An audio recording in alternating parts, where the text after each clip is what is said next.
some people thought that because I said don't bash homosexuals, don't target homosexuals, that somehow I support and am pushing the gay agenda. Now let me put that foolishness to sleep right now.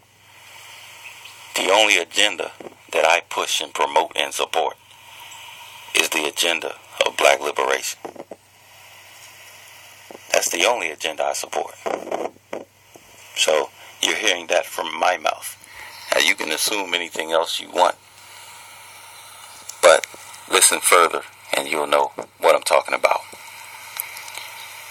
The reason I said don't bash homosexuals, don't target or go after homosexuals, is because those that believe and fight for black liberation have within their arsenal a secret weapon.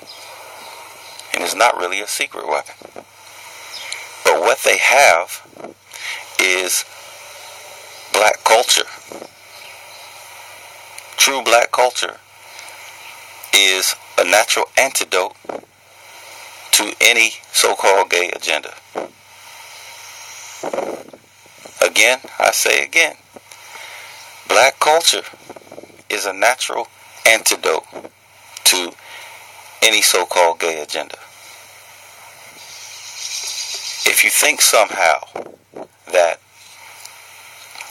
the gay agenda is affecting black people, I would debate you on that and say that it's not the gay agenda that's affecting us. It's the white supremacy agenda that's affecting us most greatly. It's the white supremacy agenda that spawns the so-called gay agenda. But let's go back to our natural antidote. Black culture, and a specific aspect of black culture, is the antidote to the gay agenda. And that aspect is polygamy. Now, some people don't agree with polygamy. A lot of sisters especially have a problem with polygamy. They believe that it only benefits the man, especially sexually. But I'm going to share with you what a brother told me, happened to be a Rastafarian. Not necessarily conscious, because just because you believe in an ideology doesn't mean you're conscious. Even the so-called conscious community, most of them are just barely conscious, and some of them seem like they're unconscious. So just because you believe in an ideology doesn't make you conscious automatically.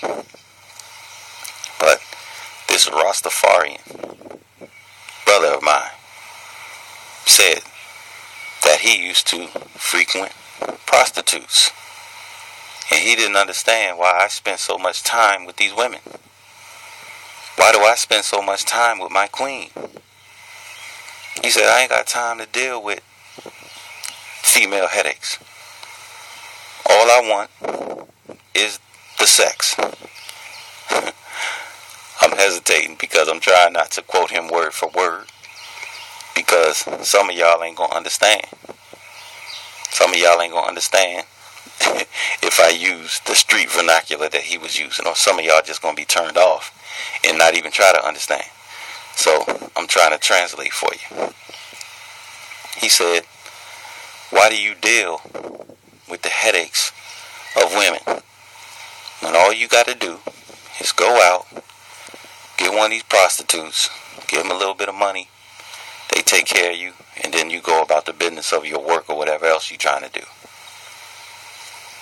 Alright? What he was saying, in the midst of his foolishness, he was trying to drop some wisdom and some knowledge.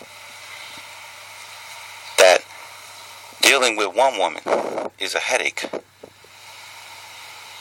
Having to put in the time, the effort, the money, the resources. It's a headache. Okay? In his words, dealing with the woman's mood swings is a headache.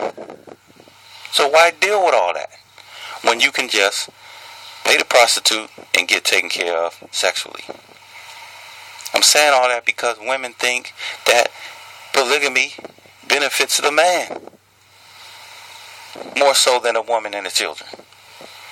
Because they're looking at it sexually, they believe that it's going to be some kind of orgiary night. That the man's going to be having sex all the time. These got to be women and men that have not ever been in a serious long-term relationship. Let me drop a little knowledge on you. When you get into a serious relationship, what happens is you start having kids. You start having responsibilities that you got to share. It ain't all about this pop culture, going to the movies, going to concerts, going to the casino. What else do y'all do? Going to clubs and all that craziness. It ain't all about that anymore. When you start having kids, now you got responsibility. Now you got to make sure you are able to feed these children. You're able to feed your family. And we just talking about one woman and children. We just talking about, ladies, one man and children. Now expand that. And we ain't even go into the fact that on top of that, you got these mood swings. You're dealing with each other's mood swings. The man's dealing with the woman who can be a headache. The woman's dealing with a man who can be a headache. Then you got kids. Then you got responsibilities. It ain't all about having sex after a while. While y'all might have been having sex every day, a few times a day when y'all first met. You might be lucky if you have sex a few times a week. Some of y'all say a few times a year. I never had that problem. But some people have that problem. So just broaden it, expand it, go from one wife and 3 children to 2 wives and 6 children. Now you got more mouths to feed.